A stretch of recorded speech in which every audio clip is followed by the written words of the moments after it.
On that battlefield, the bravest act wasn't pulling a trigger, it was refusing to walk away. The desert had turned to glass for miles in every direction, a frozen ocean of warped reflections stretching under a pale violet sky, and Gunnery Sergeant Logan Hayes moved across it like a ghost in borrowed time, his boots scraping against crystallized sand that rang faintly with every step, the sound sharp and lonely in the thin wind. His HUD flickered at the edge of his vision, a spiderweb crack running across the corner of his visor display, amber warnings pulsing in quiet rhythm. Internal bleeding detected, suit integrity at 43%, reactor cell at 12.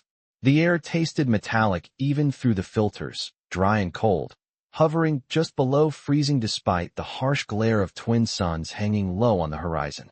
Somewhere behind him, the distant hum of departing transports faded into nothing, leaving only the whistle of wind skimming across a battlefield that no longer cared who had won. Logan adjusted the strap on his rifle but didn't raise it. There was no one left to fight. Only silence and the occasional groan of cooling metal from a disabled carrier half buried in shimmering dunes. He told himself he was just looking for a safe extraction route, just scanning for survivors or threats, but something tugged at him, a shape against the mirrored expanse that didn't belong to wreckage or debris. At first he thought it was a twisted antenna, a strip of armor catching the light, but then it moved, barely, a deliberate shift against the glassy ground, and Logan froze, breath fogging faintly inside his helmet. 200 yards ahead, partially shielded by the skeletal frame of a collapsed walker, lay a figure in cobalt blue armor etched with silver lines that glowed faintly like dying embers. Even from that distance he could see the insignia across the chest plate, high command markings from the Dominion forces they'd been trading fire with for weeks. He approached slowly, boots crunching over brittle surfaces, senses tuned to every flicker of motion. And as he closed the distance, the details sharpened. Tall, broad-shouldered, unmistakably one of their elite blades, her armor scorched and fractured at the lower half, where the plating simply stopped, systems sparking weakly around severed servo housings. She was propped on one elbow, breathing hard but controlled, golden eyes reflecting him in miniature ass. He stepped into her line of sight. There was no panic there, no pleading, just calculation and a flicker of something like contempt. Her weapon lay a few feet beyond her reach, half melted into the glass. Logan's targeting reticle blinked over her silhouette automatically, identifying hostile combatant, high threat probability, and then paused, awaiting input. The wind pressed against his back as if urging him forward, away, toward survival and protocol. The Dominion didn't retrieve those who could no longer stand. Everyone in the sector knew that. He could leave her here, and no one would question it. For a long moment, they simply watched each other across the fractured remains of a war neither of them had started. Her voice came through his external mic channel, low and steady despite the strain. "Human Marine," she said, each word precise, edged with iron discipline. "Do not let me be taken." The request hung between them, heavier than any order. Logan felt his finger brush the side of his rifle, not tightening, not committing, just hovering in the space where decisions are born. The desert wind howled once more across the glass, carrying away the last echoes of battle, and in the reflection of her eyes he saw not an enemy, but a soldier who had run out of ground to stand on. Logan did not raise his rifle. Instead, he lowered it until the barrel pointed toward the fractured ground between them, the servo motors in his gauntlet whining softly, as if confused by the deviation from protocol. The alien warrior's eyes narrowed, tracking the motion with sharp precision. "You hesitate," she observed, her voice filtered through static from her damaged armor. "Finish it, Marine." Logan took a slow breath, watching the temperature reading dip another 2 degrees as the sun slipped lower, long shadows stretching across the glass desert like dark veins. "I am not here to finish anything," he replied evenly. "I am here to get out alive." He stepped closer, boots crunching, and the cracked reflection of his own white face shimmered beneath him in warped fragments. Up close, he could see the strain beneath her composure, the faint tremor in her armored shoulder where power conduits had burned out. The lower half of her battle frame was silent, severed systems sparking faintly before dying altogether. She followed his gaze, and her jaw tightened. "The Dominion does not retrieve broken blades," she said. There was no self-pity in it, only statement. Logan crouched, ignoring the warning ping that flashed across his visor as he shifted weight onto a compromised knee joint. My unit says the same about fallen assets, he answered quietly. He unclipped his canteen and set it within her reach, not close enough to startle her, but close enough to offer choice. For several seconds, she did not move. The wind brushed across them again, carrying fine shards that ticked softly against their armor. Finally, she reached, fingers steady despite exhaustion, and took the canteen. She did not thank him. She drank, controlled, disciplined, then returned it with a measured motion. Why? She asked, and the single word held more weight than any accusation. Logan scanned the horizon automatically, checking for dust signatures or thermal spikes. Nothing yet. Because you are still breathing, he said. That counts for something where I come from. Her golden eyes searched his faceplate, as if testing the truth of it. You fight us without mercy, she said. Yet you offer it now. Logan reached for his field kit, pulling out a compact stabilizer patch and setting it gently against the damaged plating near her shoulder to stop the internal coolant leak that threatened to freeze her system solid. Mercy is not the opposite of strength, he replied. It is the part that keeps it from becoming something else. She was silent at that, and in the quiet he heard the faint hitch in her breathing, the mechanical rhythm of armor trying to compensate for what it could no longer control. His HUD flashed a distant anomaly, a faint energy ripple 800 yards out, moving fast. Search patrol. He felt the old instinct rise in him, the pull to stand, to leave, to survive. Instead, he glanced at her again. She had seen it too. Her gaze had shifted toward the horizon. Go, she said firmly. You owe me nothing. Logan looked at the empty stretch of glass behind him, then back at the warrior who could no longer stand on her own battlefield. He removed the external locator from his belt and crushed it beneath his boot, disabling his automatic extraction signal. The click of breaking circuitry sounded final in the growing cold. No one gets left, he said, and this time it was not a slogan or a memory. It was a decision.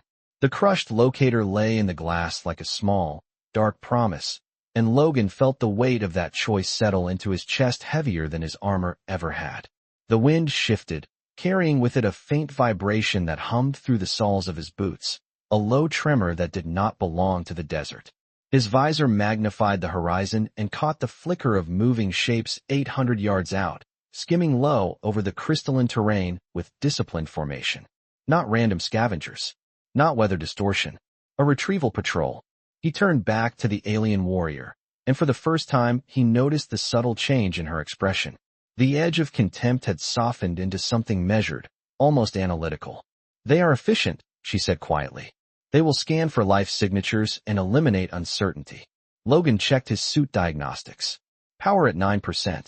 Internal temperature regulation failing in 10 minutes, if stationary. He glanced at the skeletal frame of the fallen walker behind them, its hollow interior offering at least partial shielding from thermal scans. Can you move your upper frame? He asked. She flexed one gauntlet hand, then braced her palms against the glass, dragging herself a few inches with controlled effort. The motion was slow, deliberate, and dignified despite everything. Enough, she answered. Logan stepped behind her and hesitated only a second before sliding one arm beneath her armored shoulders. The metal was cold even through his gloves. She stiffened at the contact, but did not resist.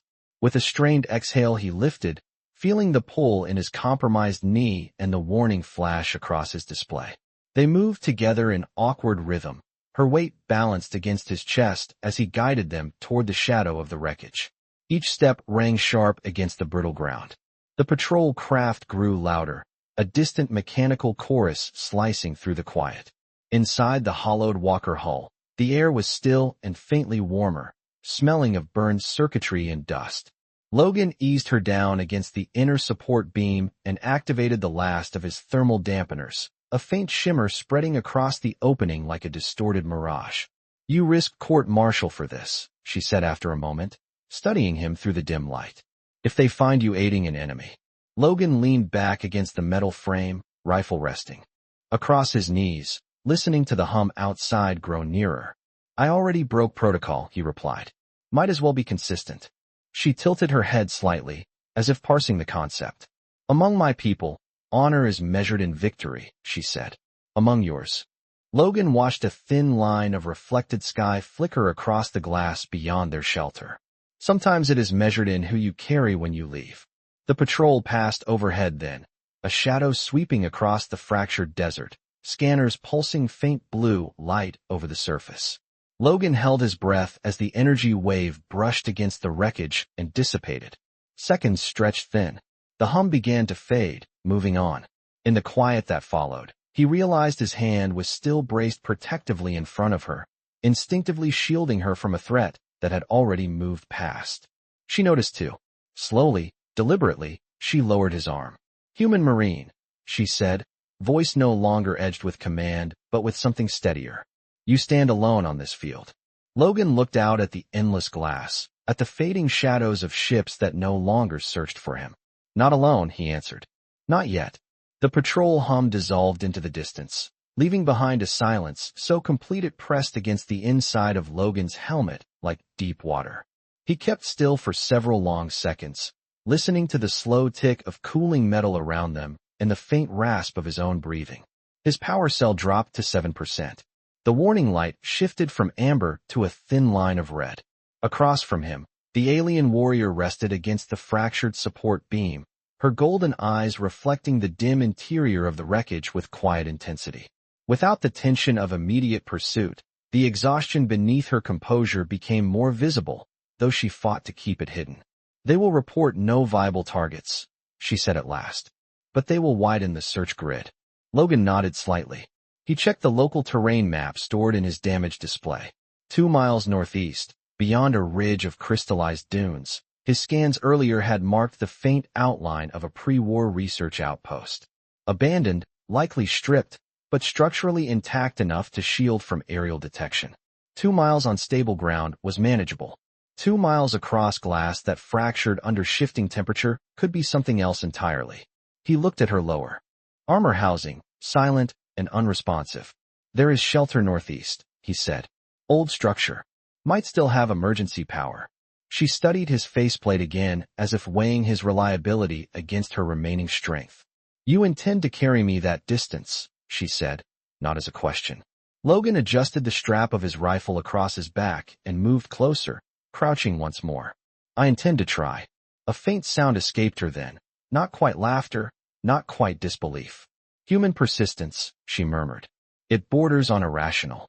Logan slid his arm beneath her shoulders again, bracing his stance carefully before lifting. The effort pulled at the strain in his side, and his visor flickered briefly with a warning about internal stress. He ignored it. "Rational does not get you far in a war," he replied. They stepped out from the shadow of the wreckage into the open desert once more.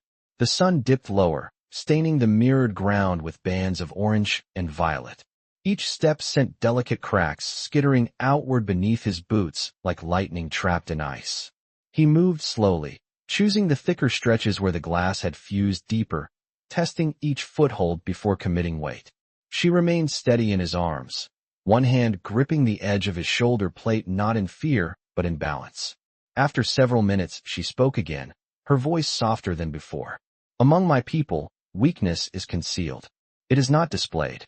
Logan kept his eyes forward, watching for unstable terrain. "Among mine," he answered, breath measured. "Sometimes we survive because someone admits they cannot walk alone." The wind rose slightly, brushing fine shards against their armor in a whispering hiss. In the distance, the ridge line appeared closer now, a darker band against the fading sky. His power dropped to 5%. The internal heaters began to falter, and the cold crept subtly through the seams of his suit. Still he moved. The desert stretched wide and indifferent around them, but between each careful step there was something else taking shape, something not built from metal or rank or victory. It was quieter than battle, steadier than fear. She shifted slightly in his hold, her gaze lifting toward the horizon. "If we reach this shelter," she said slowly, "I will owe you a life." Logan adjusted his grip and kept walking. "Then we will call it even," he said, his breath fogging faintly. Inside the cracked visor as the glass desert rang softly beneath their combined weight.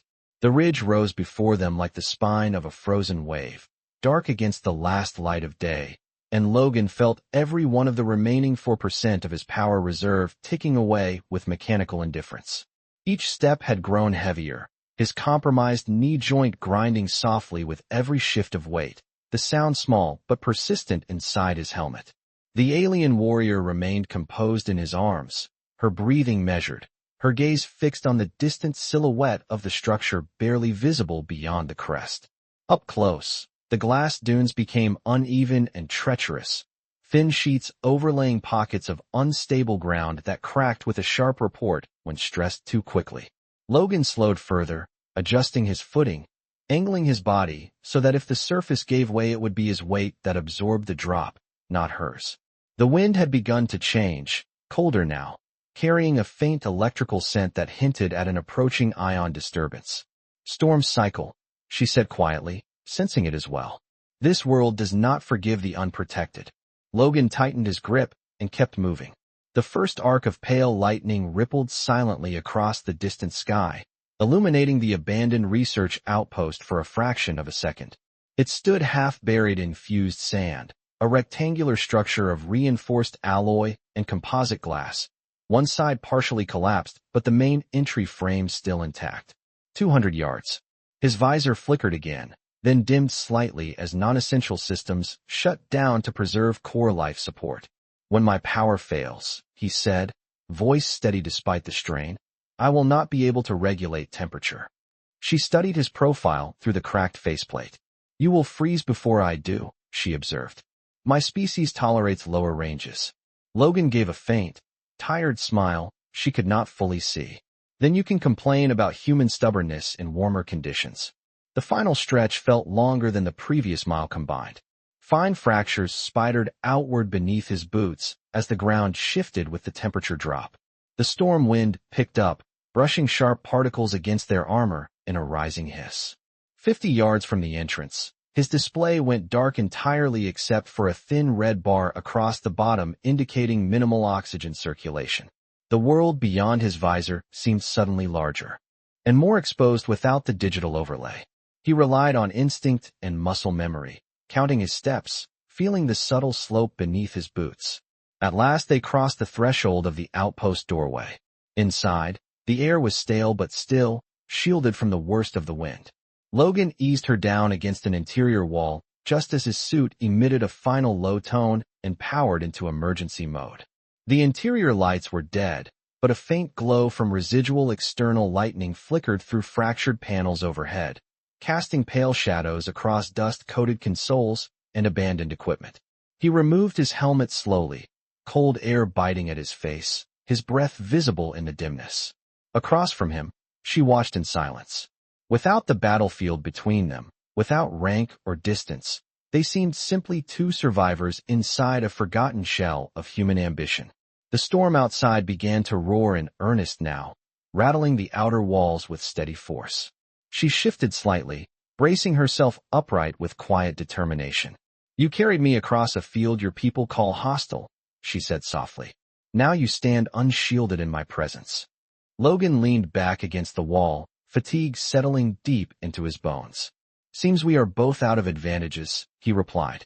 Outside, lightning traced the horizon in bright, fleeting lines, but inside the ruined outpost there was something steadier forming, not born of power or dominance, but of shared endurance in the cold. The storm pressed against the outer walls with a rising metallic groan, ionized wind scraping across alloy panels like distant surf against steel cliffs. Inside the abandoned outpost the temperature continued to fall, visible in the thin white breath that left Logan's lips each time he exhaled. His suit had gone dark except for a faint pulse at the collar, where emergency oxygen cycled in slow, measured intervals. Without powered insulation, the cold seeped through the seams of his fatigues and into muscle already strained from the march. Across from him, the alien warrior adjusted her posture with controlled effort, bracing one arm against the wall while assessing the interior with sharp, methodical eyes. Lightning flared outside, briefly illuminating rows of dormant consoles and a central reactor column that stood silent at the heart of the chamber. "This structure was not designed for prolonged abandonment," she said, studying the column. "Residual charge may remain." Logan followed her gaze. The reactor housing bore the insignia of early colonial research, a model designed to tap geothermal fluctuations for auxiliary power. He pushed himself upright despite the protest in his side and stepped toward it, boots echoing hollow against the metal floor. He placed a bare hand against the casing. Cold, but not completely lifeless. If there is charge, he said quietly, it will need manual cycling. She watched him move, noting the stiffness in his stride, the slight tremor in his fingers as sensation dulled. You lack proper thermal shielding, she observed. Logan gave a faint shrug. I have done worse in Colorado winters, he replied, though his voice carried less humor than before. He located a manual access panel near the base of the column and pried it open with the edge of a broken tool he found on the floor. Inside, dormant circuitry waited in silence. He traced the wiring, recalling training modules from years ago, and bridged two contacts carefully with the conductive strip from his own disabled locator beacon. For a moment nothing happened. Then, with a low, hesitant hum, a faint glow spread along the column's inner rings. Not full power, but enough. Dim overhead strips flickered to life, casting the room in a pale amber wash. A weak heat current began to circulate, barely perceptible, yet unmistakable. The alien warrior regarded the change with measured surprise. Improvisation, she said softly. Your species excels at it. Logan leaned back against the column, letting the faint warmth reach his face. We are not always the strongest, he answered. So we learn to adapt. She was quiet for several seconds, golden eyes reflecting the returning light.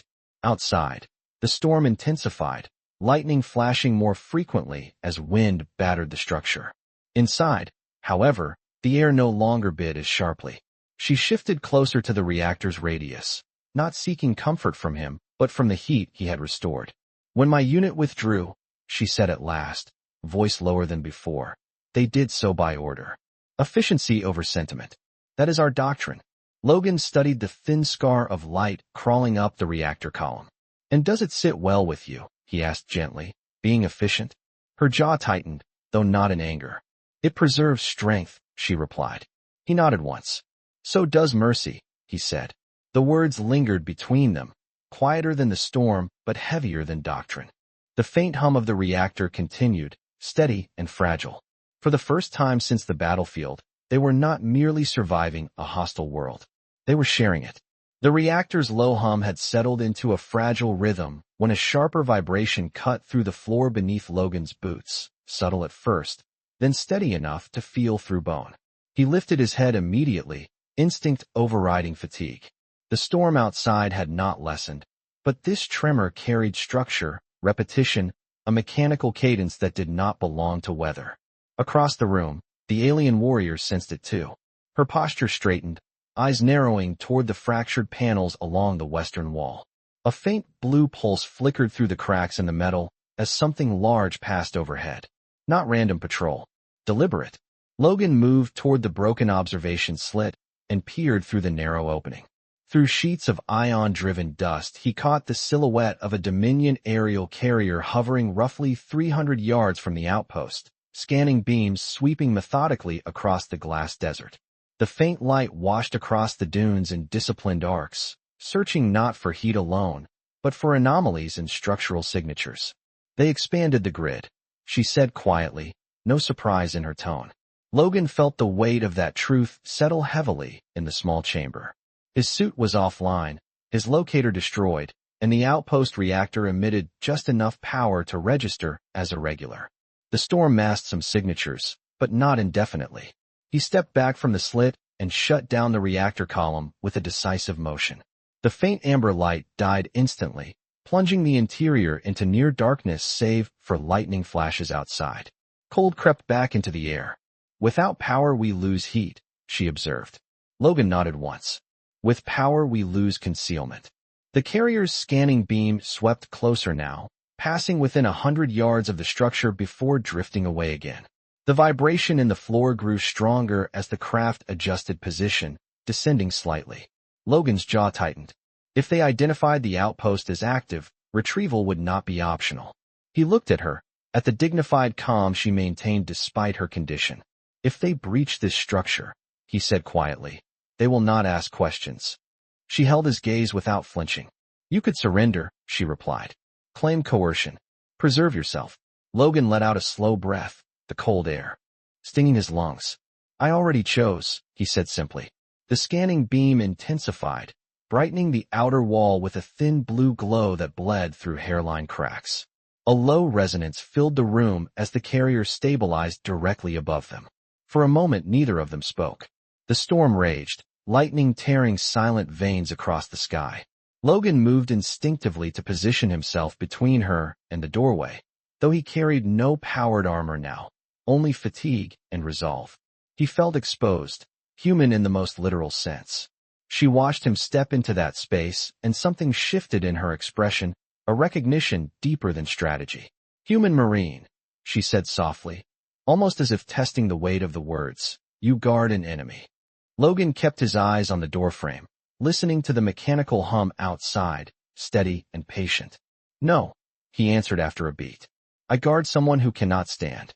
The carrier's engines modulated again, the beam lingering across the structure as if uncertain. Inside the abandoned outpost, in darkness and cold, the line between doctrine and choice grew thinner than the cracked glass beneath their feet. The blue scanning beam held steady against the outer wall, thin lines of light bleeding through fractured seams and sketching pale patterns across the dust-coated floor. Logan stood unmoving in front of the doorway, shoulders squared despite the cold settling deeper into his muscles. The carrier above adjusted position again, engines modulating with a low controlled resonance that vibrated through the structure like a held breath. Across the room, the alien warrior watched him with an intensity that no longer carried suspicion. It carried decision. They will detect structural irregularity within 60 seconds, she said quietly. This outpost is not registered in current Dominion archives. Logan kept his eyes forward. Then they will come inside. Lightning flared outside, briefly illuminating the silhouette of the carrier through broken panels. Its hull markings were unmistakable now, High Command insignia etched in silver across deep cobalt plating. The scanning beam intensified one final time, then abruptly ceased. Silence followed, thicker than before. The engines did not withdraw. They descended. Logan felt it in the floor, a precise, controlled lowering rather than aggressive breach. A soft mechanical thud echoed outside as landing supports engaged. No impact. No forced entry. Just arrival. He tightened his grip on the inactive rifle slung across his back, though. He knew it would change nothing. The main doorway frame, warped but intact, cast a long shadow as exterior floodlights ignited beyond it.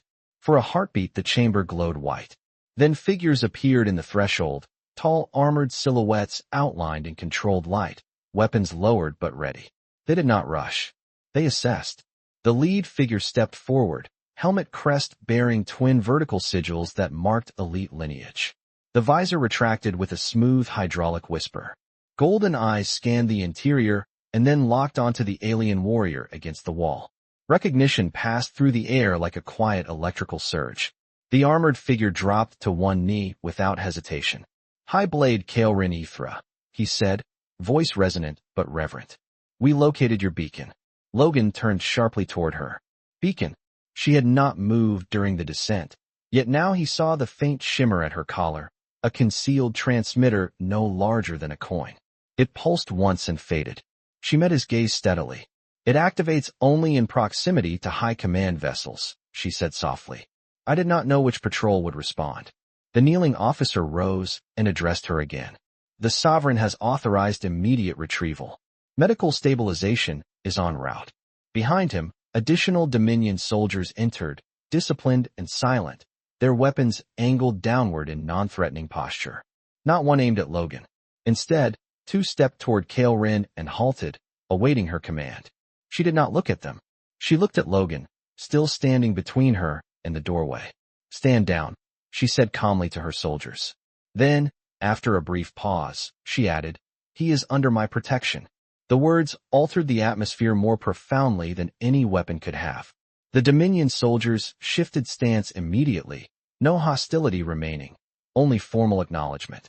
Logan exhaled slowly, tension leaving his shoulders in measured increments. The storm continued to rage outside, lightning carving white veins across the sky, But inside the abandoned outpost, something far larger than weather had shifted. Kael'ren inclined her head slightly toward him, not as a subordinate, not as an equal in rank, but as something rarer. "Human Marine," she said, her voice steady and clear despite everything that had passed. "You chose to guard me when you had no advantage. That choice will be remembered." Outside, the carrier's engines hummed at idle, awaiting departure. Inside, the line between enemy and ally had dissolved into something neither of their doctrines had fully prepared them to face. The storm still clawed at the outpost walls as Dominion medics entered with controlled precision, carrying a compact grav stretcher that hummed softly as it stabilized in front of Kael'ren. They moved with disciplined efficiency, scanning her armor frame, attaching diagnostic filaments that glowed faint blue against cobalt plating. Logan stepped back only when one of them gave a subtle nod of acknowledgement, not as a dismissal, but as recognition of his place in what had unfolded.